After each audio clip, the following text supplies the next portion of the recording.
Reading the point in tennis, the 4R model for perception action coupling. Whenever we play a shot in tennis and prepare for the ball to be returned, we go through different stages of preparatory movements. Reading the point in a situation, understanding how the opponent's actions affect how you play, all of this is critical to developing a skill. Both ITF and Tennis Canada refer to this as a cycle. Tennis Canada focuses on reception movements after setting the ball, and then projection skills to apply force on the ball with the racket strings based on the setup and impact point. The ITF focus on the movement cycle, from player serve or return of the ball, then the player position themselves in the court in preparation for the ball being returned. As the ball is struck, the player moves to where the ball is hit, placing themselves around the ball in their hitting stance to execute their selected stroke. Then move into their recovery movements and the cycle continues. From the movement cycle, you can see distinct movements of the players as they go from a base, decision, cover, and adjust action. Next session, we will unpack this read process, 4Rs. We consider the perception action coupling process that the player goes through to initiate these off-the-ball movements to execute their shot. Perception action coupling is the coordination between the vision, including time and space, and movement. It's a link between what we see and what we do. Agreeing with the ITF, we advocate a 4R reading process. The 4Rs refer to the ability of players to read the situation and set themselves up to be successful by anticipating where to go in the court based on the opponent's expected response.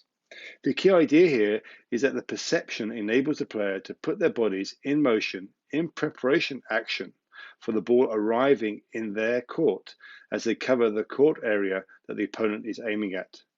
Anticipation creates time, which allows the player to fine-tune their movements, to adjust their bodies to execute the stroke through efficient use of forces, to then recover into a stable base in order to read for the next shot. The cycle continues. With simple examples, we will now demonstrate the 4Rs involved in this reading cycle. From the serve or return of serve, the first phase of tennis, the player recovers from the stroke with a stable base that then moves to guard the court target area. From recover, the player focuses next on reading the situation to interpret the opponent's response to their stroke. Are they moving forward to attack, take up a neutral position, or retreat, or to defend? Here, any movements from the player to, from, or staying in the base, the recovery position, is known as a decision-making movement.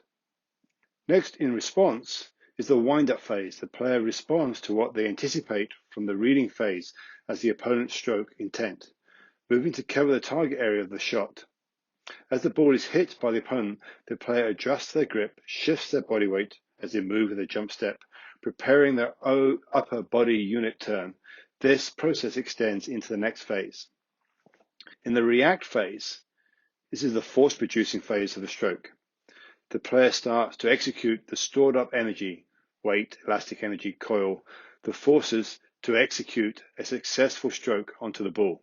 A critical aspect to make the shot successful are the minor adjustments to their body position in relation to the ball for the ideal impact point. In this way, the player is reacting to the path of the ball in their court area. The response carries on from the previous phase into the final execution of the stroke. In response to what the opponent is actually doing, the player makes perceptual adjustments to the stroke, contacting the ball with the strings, adjusting the path, angle, and speed of the racket face to challenge the opponent. For example, in a rally where drives are being exchanged from the baseline, suddenly a drive becomes a passing shot as the opponent moves to the net. The player adapts by being attuned to the opponent as they execute the stroke. This is sort of a participatory sense-making process. From here, once the stroke has been executed, the player goes back into recovery. From the follow-through phase of the stroke is where the player uses their recovery movements from the executed stroke, moving to their home base in the athletic ready position, knees bent, feet shoulder width apart, is regaining stability to read as the opponent player moves into the preparatory phase for the next shot. As a player or a coach, the 4R give you a way to watch a player and to note how well they are searching for the cues in the point, to gain time and cover the court area. Thank you for watching.